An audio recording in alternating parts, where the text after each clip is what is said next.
from the stable of the Living Television, a current affairs program that looks into the happenstances of the country and our various states. Today's Nigeria Today, 300 white witches and wizards has promised to protect Tinubu after 29th May. Buhari says he has fulfilled all the promises he made concerning change in Nigeria. Nobel Prize winner Professor Wole Soyinka said that he is not sure that he still believes in Nigeria. Chief Iwanyanwu takes oath as new Ohanese president. Ebonyi State Governor has met with President Muhammadu Buhari for the 10th Senate. And finally, Hudu Yunusa Ari, the Adamawa State Resident Electoral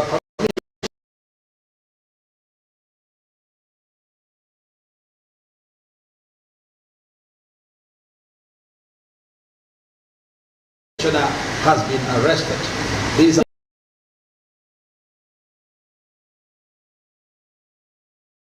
from my far left, I have Professor Charles Chinekezi. Professor Charles Chinekezi being the one-time chairman of Nigerian Union of Journalists, a renowned journalist and also an analyst par excellence. Professor Charles, welcome to the program. It's great to be there. Thank you. And after him, I have Comrade Nnamdi Lekwachi. Comrade Nnamdi Lekwachi is a historian and a political affairs analyst. He's a man who deals with numbers and dates. And not just about that, Comrade Nnamdi Lekwachi is also a tele-evangelist. Comrade, welcome to the program. Thank you for having me. Good day, our viewers. All right. As May 29 draws closer, the White Witches and Wizards Association of Nigeria has pleaded with resentful politicians not to thwart Bola Ahmed Tinubu's inauguration as president on May 20th at the Eagle Square. The Witches organization expressed dissatisfaction with how Nigerians have behaved since Tinubu was named the victor of the February 25 presidential election. The White Witches and Wizards said that he will give access to not less than 300 witches and wizards to protect Tinubu from danger if Nigeria insists. This is the number one. We are going to look at the 3 stages of these witches association. And let me start with you, Professor Charles, talking about witches and white witches and wizards in Nigeria. And do we see this, first and foremost, we see them as part of our religious system in this country? Well, moderator, I want to look at this from a very realistic viewpoint. I think the slide that this country is taking presently is moving from the absurd to the really ridiculous. Because at this point in time, we should be discussing very strong and salient issues that concerns the welfare and the direction this country intends to head from this moment. Instead of talking about the funny presentation, position, argument, perception, understanding of a witches association. In any case, whatever that means, witches.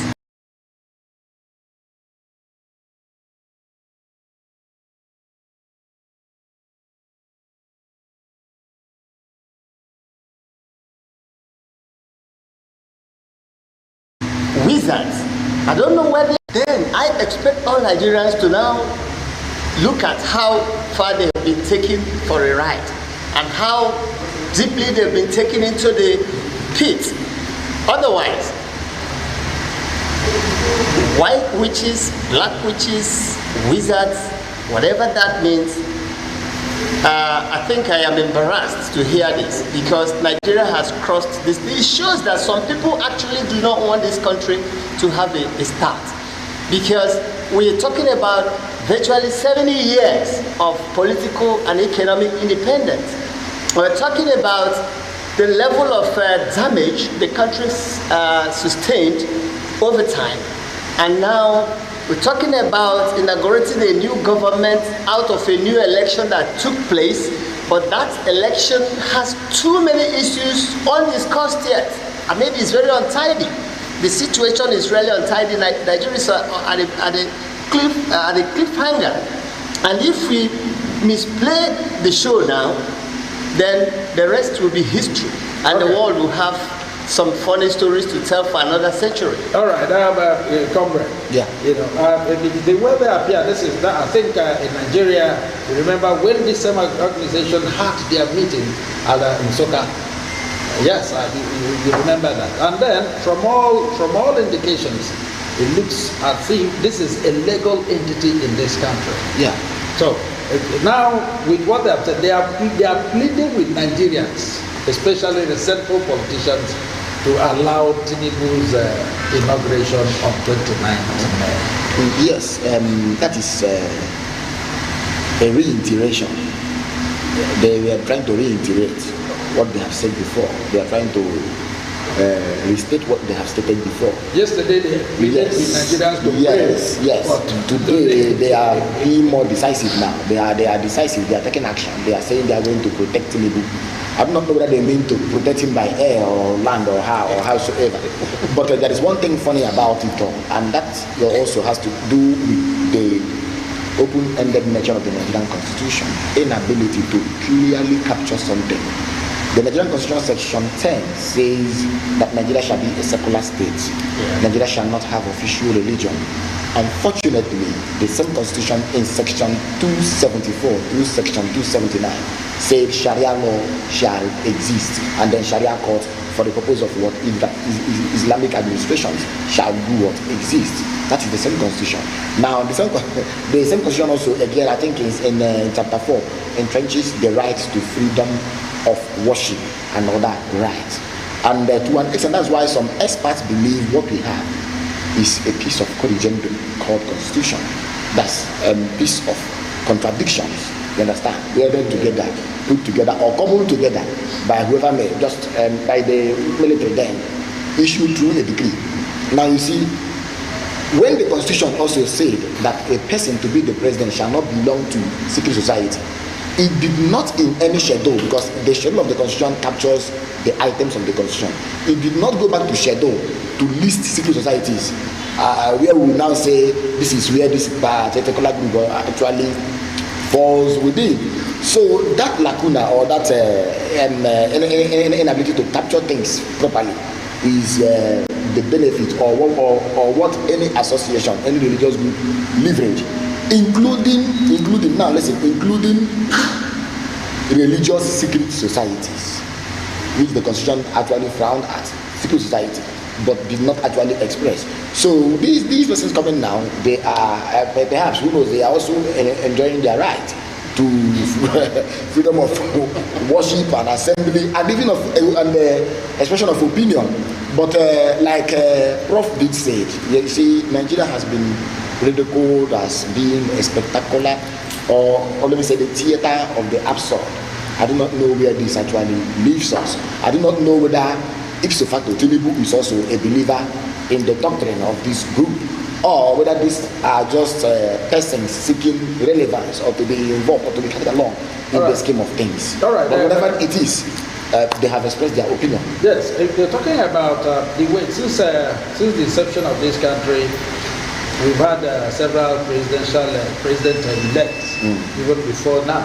And how many times, Professor Charles, I'm coming back to you, how many times have we had these associations come out to give their wholesome support to a particular presidential elect outside this one?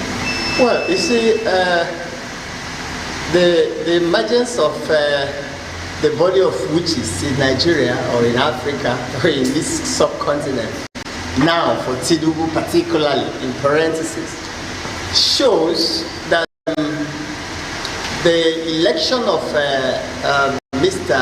Bola Tinubu has too many questions to answer and does not stand on its two legs for its own protection and defense as a government to be instituted by the sovereign state of Nigeria. It just shows that Tinubu, because for the first time For the first time, we've had elections, we've had nasty elections in this country. Even the ones that caused civil wars, it never got to this, it never got as ridiculous as this. Now, we are talking about a man whose official records are all contradictory, from birth to education to parentage to state of origin to local government of origin to the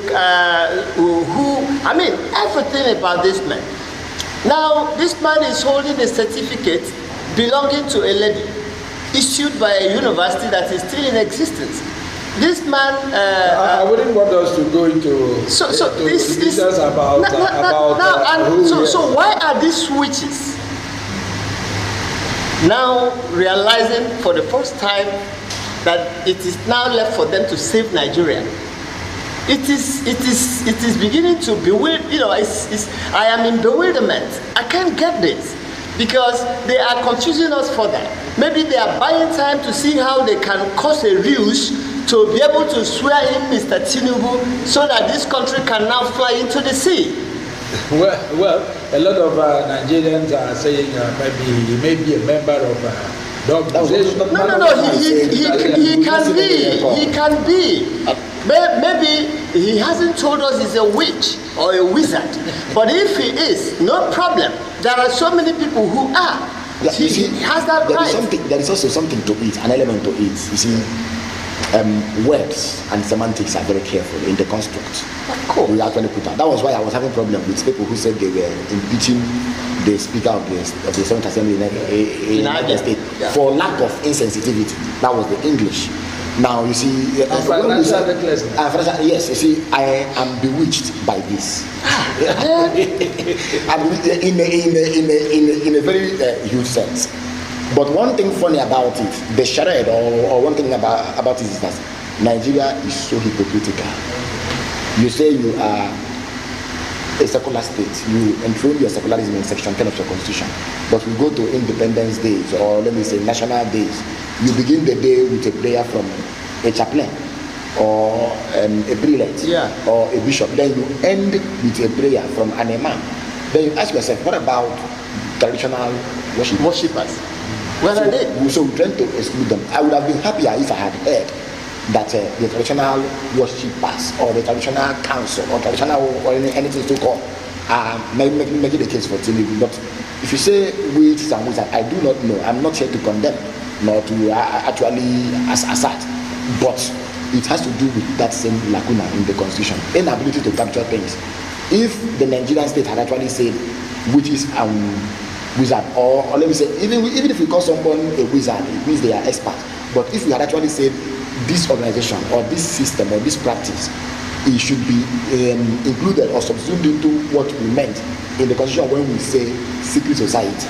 That's where I would have said, okay, it means Tinubu maybe has an affiliation. But unfortunately, we don't have yet. So it is one of the funny things. Maybe a drama of some sort.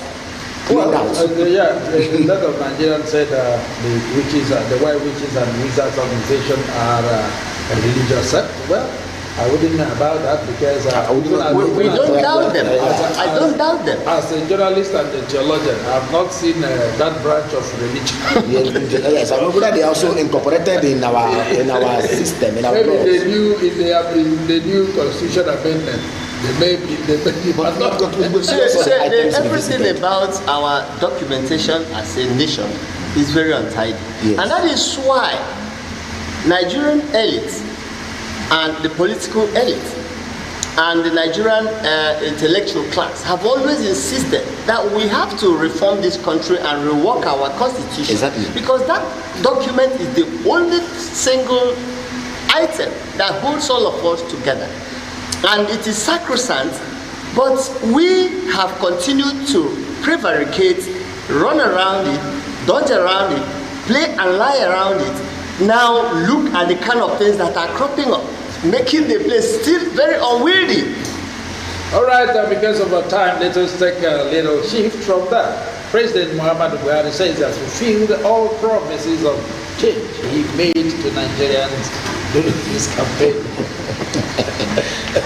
I don't know why you are already laughing. Comrade, let me start with you on this. Yes. As a historian, Okay. all the promises of change. This president, it was in the news, said a couple of weeks ago that he apologized. Yes, he was only apologizing. He said he may have stepped So we'll still come to that, but let's look at the changes as effective. I'm coming. I'll come to that. He said in fact he even actually captured the reality for me. He said he was the most tolerated president, and he also said he got everything he ever asked for. You understand? Now he is saying this, and that to me is mockery of the whole thing. There were three parameters, three things from the plank of his campaign. One is economy, the other one is corruption, the other one is security. Now look at these three areas. I don't want to look at other areas. See, if you bring it to economy, Buhari increased the debt more than 100% what he met. You understand? More than 100% of what he met. You remember that we were here talking about the other day the ways and means advances of the CBN. It stood within the region of less than 1 trillion naira. Buhari assumed office in 2015. Today it is 23 trillion naira. He is even looking for expansion or restructuring of the ways and means advances to 40-year plan. I don't know whether he's going to be alive in the next 40 years. He's already 80. And this is an instrument or a borrowing plan that says you must repay within the same financial year. That's number one. Then number two, unemployment has reached 33.something% under the watch of this administration. Inflation is still soaring. Contraction of family finances is still happening. And many things are playing out there. Then insecurity, from having only Boko Haram, we've had herdsmen now begin to get their ugly heads to play. We've had even unknown gunmen. We've had Mieti Allah. We've had armed cattle rearers. All these ones are in fact metamorphosis. In fact, then you bring it to fighting corruption. Today we hear that the rodents, reptiles, snakes, they now swallow money. Even as we speak, they under the watch of President Muhammadu Buhari, Accountant General of the Federation dipped his hand into the coffer and looted billions. What has happened? Electoral recklessness, what have you, electoral heist. To me, I think President Muhammadu Buhari, the simple truth about it is that he is the most tolerated president. And I pray we don't get to tolerate the incoming administration in the manner and the way we put up with it. All right, Prof. Looking at it, you're a Nigerian, you've been here, though. In fact, as you came back from the US, I know you've been here. Yeah. And you watched over this administration. So he said he has fulfilled his change promises. You see, it simply goes to tell you the extent to which Nigerians are continuously taking for this long ride. Now, a man who 3 weeks, 4 weeks behind publicly apologized to Nigerians for failing them woefully. I'm talking about his own words. Yes. And trying to look sober. And we were saying, maybe this man had done his best too, he just couldn't get it. Then 3 weeks after, the man is coming back to now tell us that everything he promised us, does he want us to remind him the things he gave us? If he's confident enough, then we'll tell him he made us poorer, he damaged our country further and further and further down the drain. He caused the last breath of pain that this continent can tolerate. He has damaged the democracy we tried to nurture for about how many years? 17 years. 17 years before his emergence. We had paid so much price and we had come too far.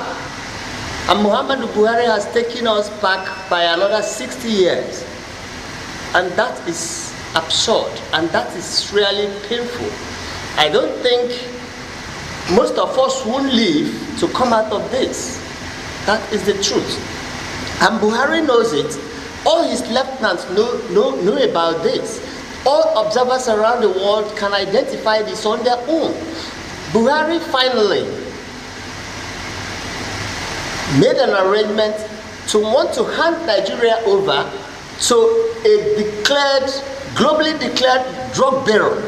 That's what he wants to do. Well, no court of competent jurisdiction has said. There are. In Nigeria here. No. What? In Nigeria here.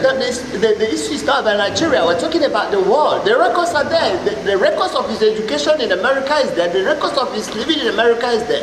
And the record of his being a governor in Nigeria is here. The LDLEA boss came out openly to say that the accusation of Buhari's drug whatever holds no what. No. He has a political leaning. No. He's talking from. Automatically, that means he is talking from he has the two. Not been convicted. No. He's talking from the two sides of his mouth. Let him come on TV and debate with me. I don't know whoever the NDLA boss is, but let him. If he has the liver, if he has the balls, let him get on TV. Let's question ourselves so that Nigerians and the world can watch. If that is his own skills of running the narcotic department of a sovereign republic like Nigeria, let him come on TV. All right. Well, I know that there is no court of competent jurisdiction that has yet completed that. He's alleged. Yes. But in America, there is a record of forfeiture. Forfeiture. Yes, I know what forfeiture means. You and I know. You have accepted impliedly. You've accepted you are guilty. No, he testified. Yes, you cannot forfeit. You cannot forfeit. And he escaped too. Please, comrade, Prof, listen. You know, this is television, and we are not here to antagonize any person. Yes, not to tell the world the truth. Yeah. All right. But one of the spokespersons of the Presidential Council of APC came out openly to say that what was forfeited, that what was the fault was the account and not. We are not Tinubu'S. But he knows he's telling lies. We all had it. Yes, we know. We all had it. You see, but he knows he's saying lies. Account does not stand on its own. Account is held. Account is held. So who is the holder? Every account has a holder. Okay, let that be a story for another day. Yeah. And then going forward, the Nobel Prize winner, Professor Wole Soyinka, said democracy in Nigeria had fallen apart, adding that violence, tyranny, and misinformation had become the order of the day. Wole Soyinka said he is no longer certain if he still believes in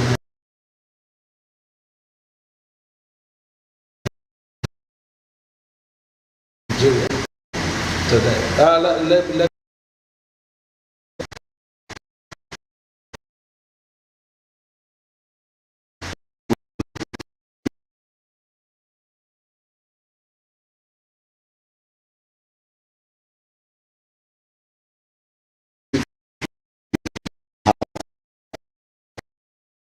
Calibrate the successes of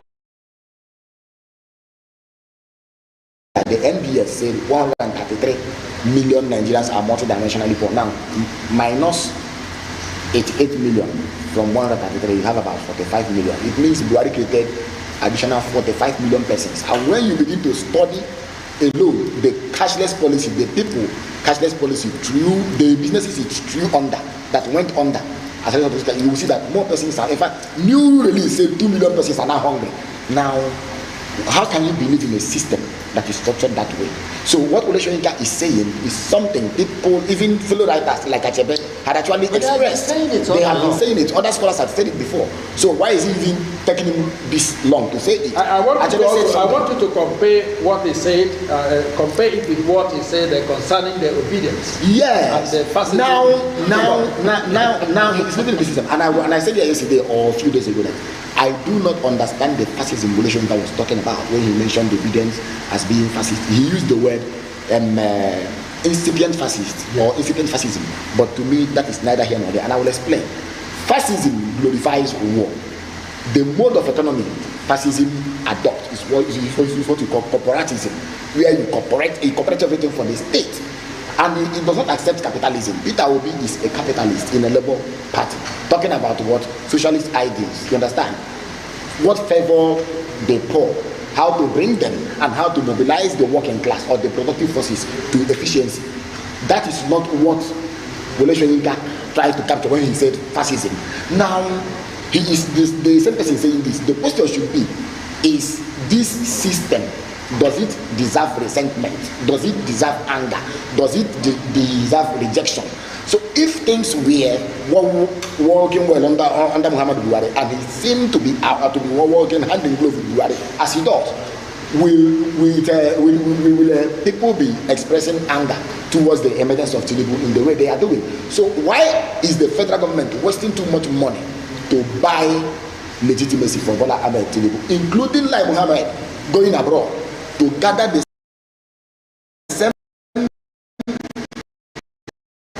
newspaper houses and outlets that describe Tinubu? Some of them describe Tinubu as a drug baron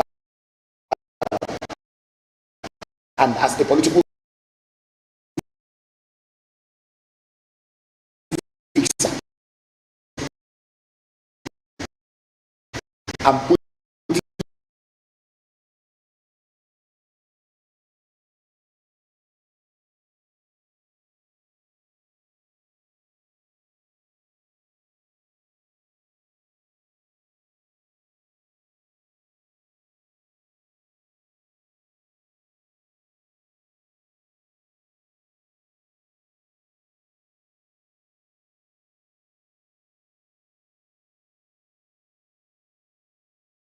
a man like Wole Soyinka, who in his younger years and up to lately became a highly authorized authority in the entire world. A man people looked up to for, uprightness, for truth, because almost as a youth, fresh from university, had gone to prison because of honesty, intellectual honesty. It was Wole Soyinka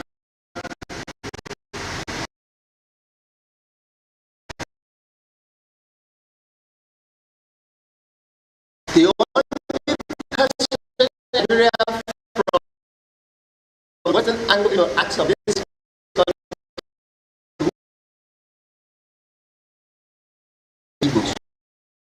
as Christian. He came out after that time.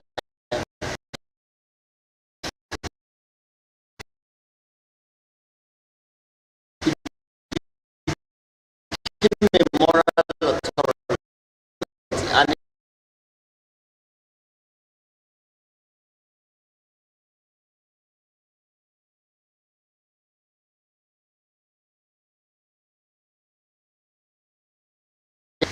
we don't know who is a fascist.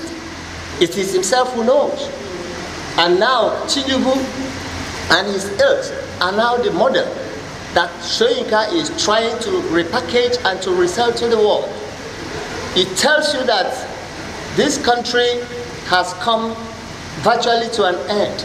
Otherwise, we have to sit up, bring up a table and gather the people and see how to get over this. Otherwise, nobody is safe any longer. Right, so he must be very sure of what he's saying, that he no longer, or he's not sure he believes in Nigeria again. All right, wonderful viewers, there's the march we are going to take. For now, we're going to go on a very short break. When we come back, Nigeria Today continues. Don't go away, sit tight and keep watching Living Television. We have more interesting topics for you to digest today. Don't go away, we'll be back shortly.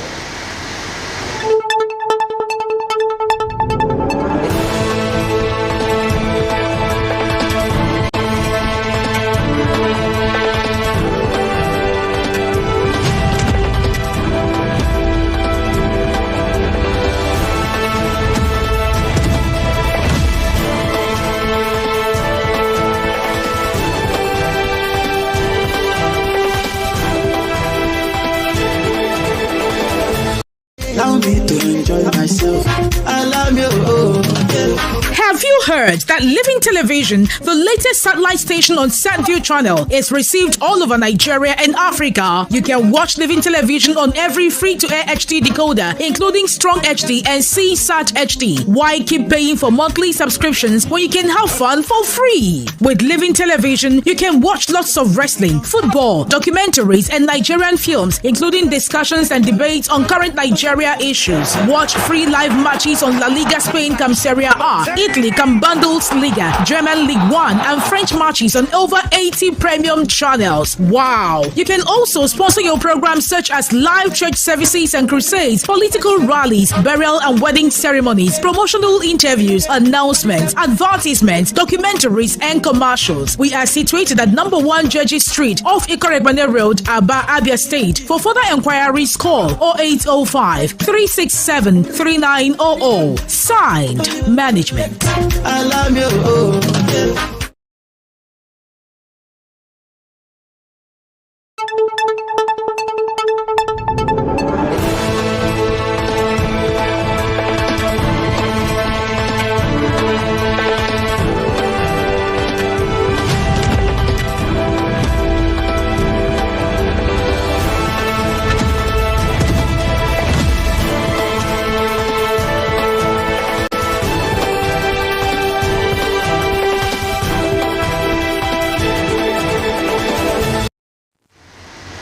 Alright, our great viewers and Nigerians, you're welcome back to your darling station, The Living TV. We are still on it, Nigeria Today. Remember, the phone lines are open. You can now call us, make your contributions, call us, tell us where you're calling us from, and also make your contributions or ask questions as regards the topics here. The phone line is 091-682-84994. I'll take it again. 091-682-84994. You can call us, tell us where you're calling us from, and then give your contributions or ask questions. It may be based on the topics we're discussing here. All right, moving forward, Chief Iwanyanwu takes oath as the new Ohanese president. Let it be recalled that Chief Tinubu'S passed on December 26, 2022, and following his demise, Chief Iwanyanwu was unanimously endorsed as his successor.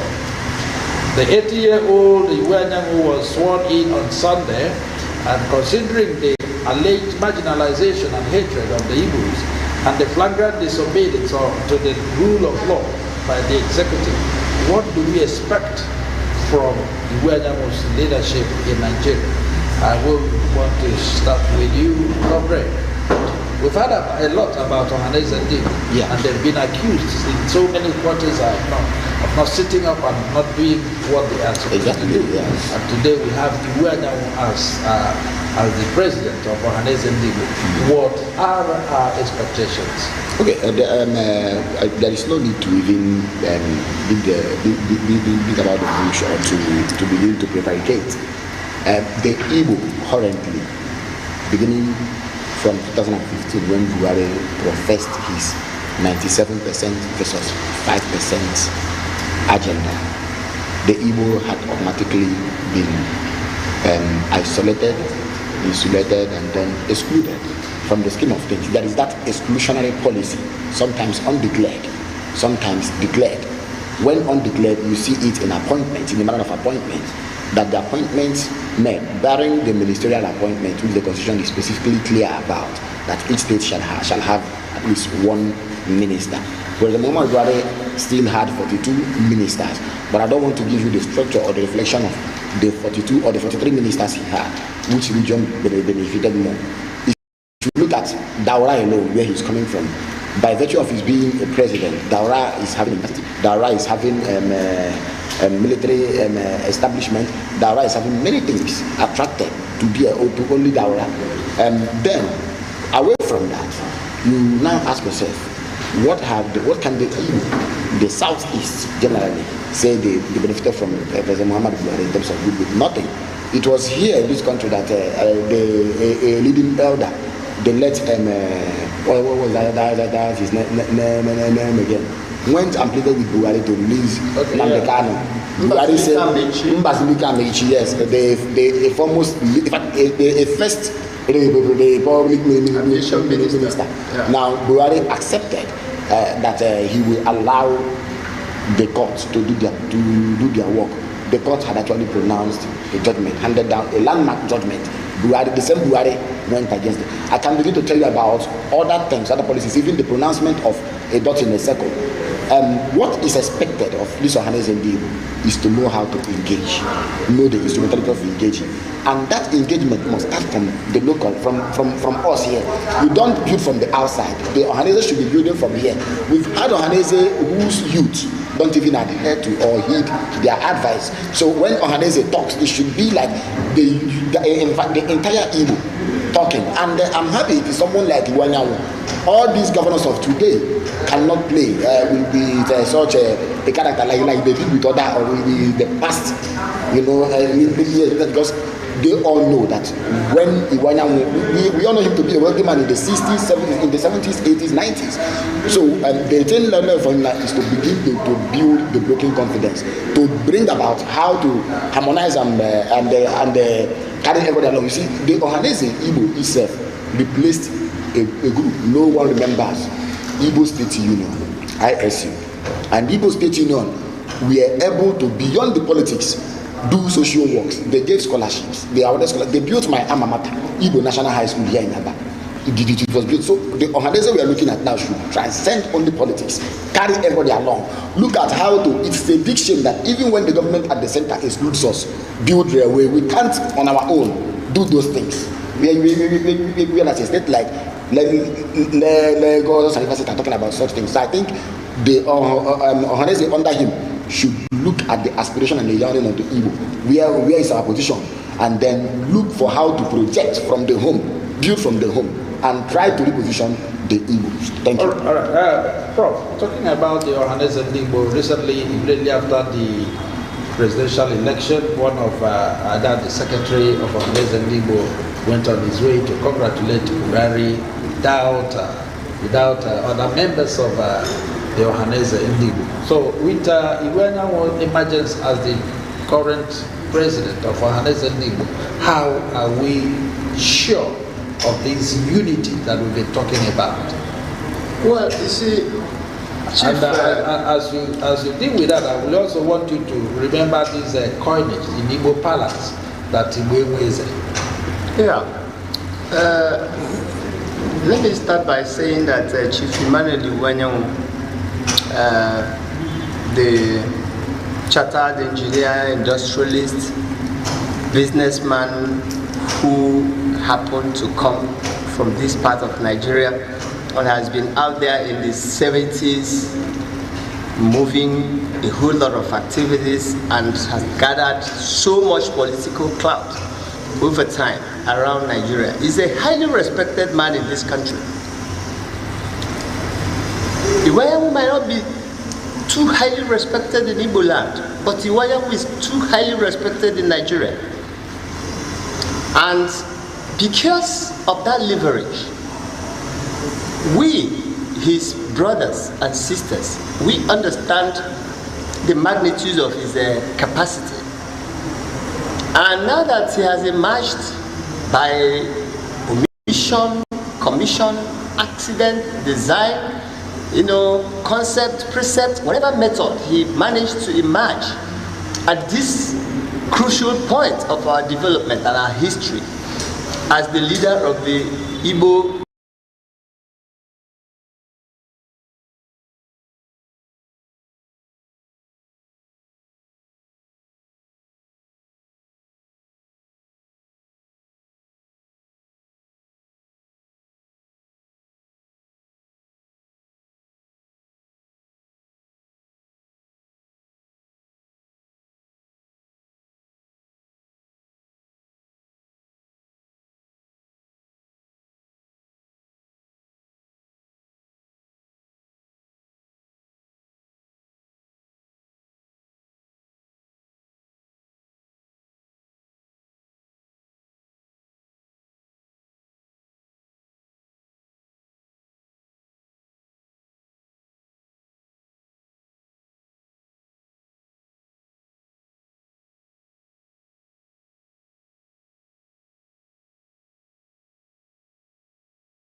PC when zoning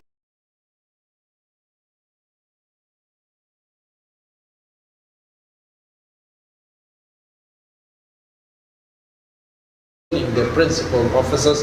I know it's not yet right. Yes, to be the president. The president of this country. And also remember Senator Sani about a week ago also announced it and said that what Omahe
But that's it again. I think to me, I am not particular. I'm not particular or interested in the Southeast getting the leadership of the 10th Assembly. I'm not interested, whatever that means. We have a situation where I am an Igbo person and I have no apology. You understand? We have a situation where after the Civil War, we've had exclusionary policies and politics that seem to relegate the Igbo. You understand? From the get-go,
Then press OK.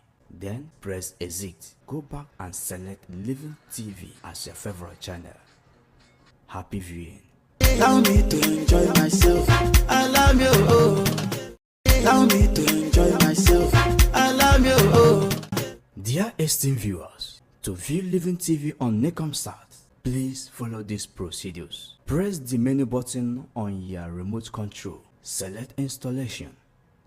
Scroll down to Satellite List and select. Then press the blue button on your remote control. Scroll to Mode. Press the right or left arrow button on your remote control to choose Blind Scan. Then press OK. After the scanning process, then press OK. Then press Exit. Go back and select Living TV as your favorite channel. Happy viewing. Allow me to enjoy myself. Allow me, oh. Allow me to enjoy myself. Allow me, oh. Dear esteemed viewers, to view Living TV on Nicomsat, please follow these procedures. Press the menu button on your remote control. Select Installation.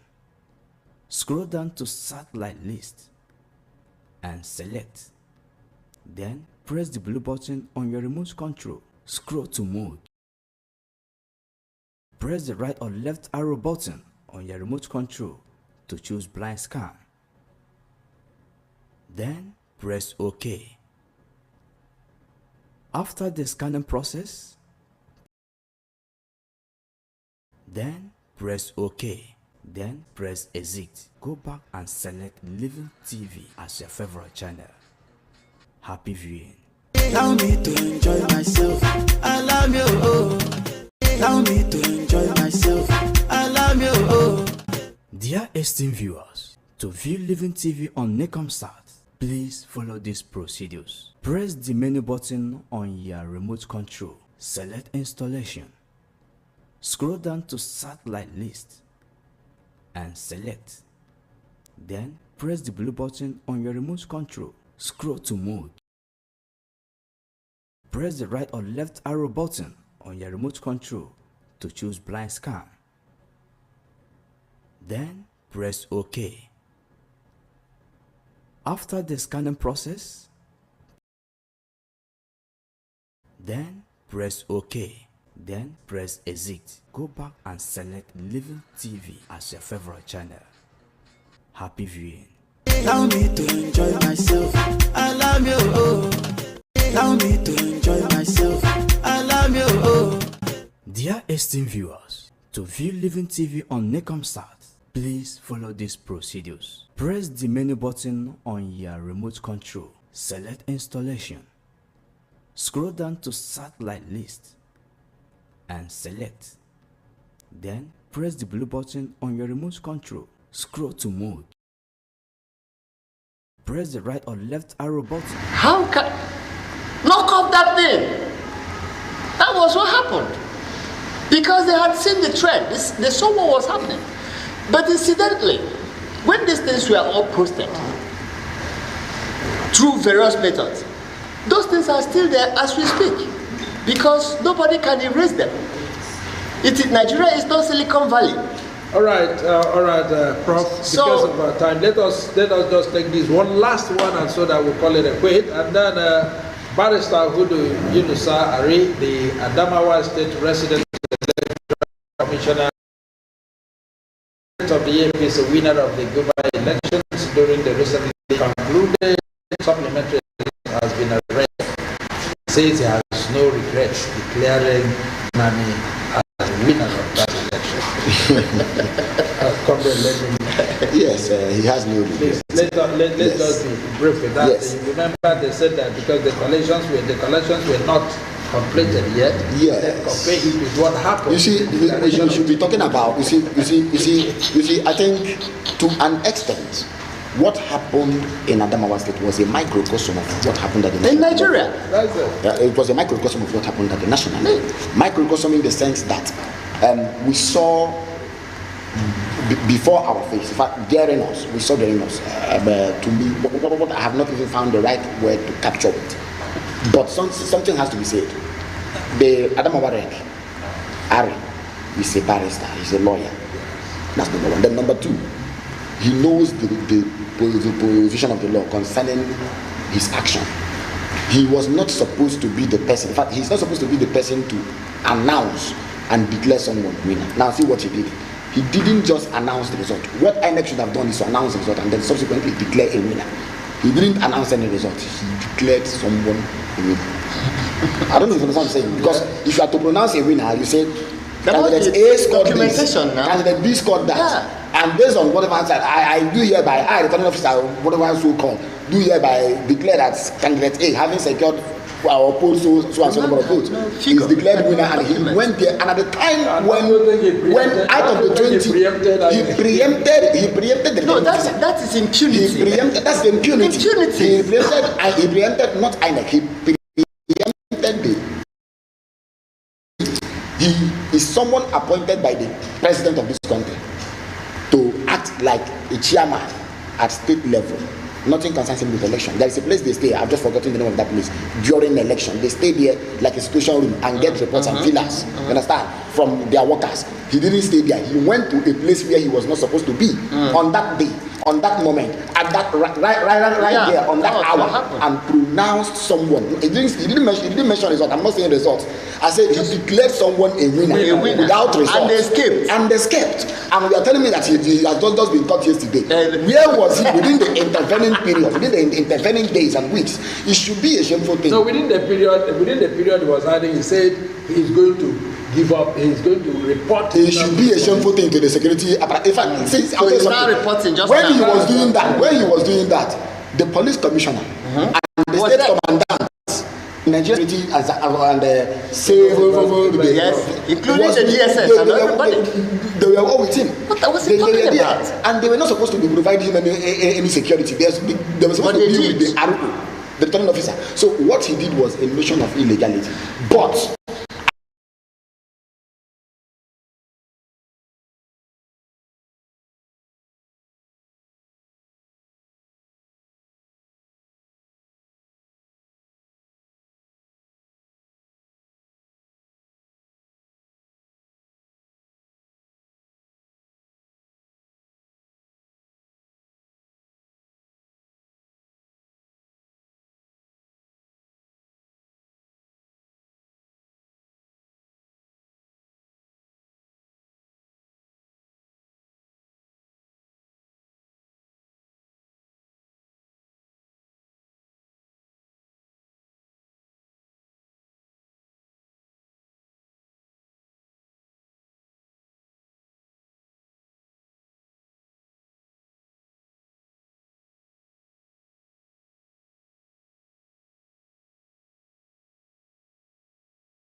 also that on Tuesday we'll be coming with issues of the moment, and that issues of the moment we'll be looking at the 7-point agenda as given by Dr. Okojo Iweala, Director General of the World Trade Organization, who is also a daughter, an Abia daughter who is married in Delta. We are going to look at the 7-point agenda on Tuesday, and with a wonderful discussion and that will look into, and also look at the Abia Deputy Speaker that was impeached after presiding over the Speaker's impeachment.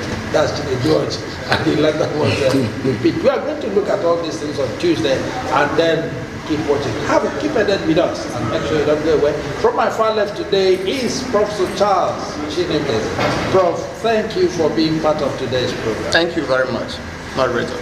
And after him, I have Comrade Nnamdi Elebachi. Nnamdi, we're glad having you today. Thank you, sir. I'm also glad here. Thank you.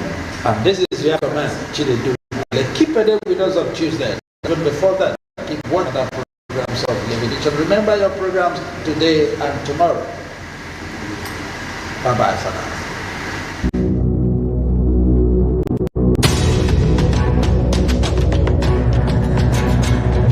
Remote control to choose blind scan. Then press OK. After the scanning process, then press OK. Then press Exit. Go back and select Living TV as your favorite channel. Happy viewing. Allow me to enjoy myself. Allow me, allow me to enjoy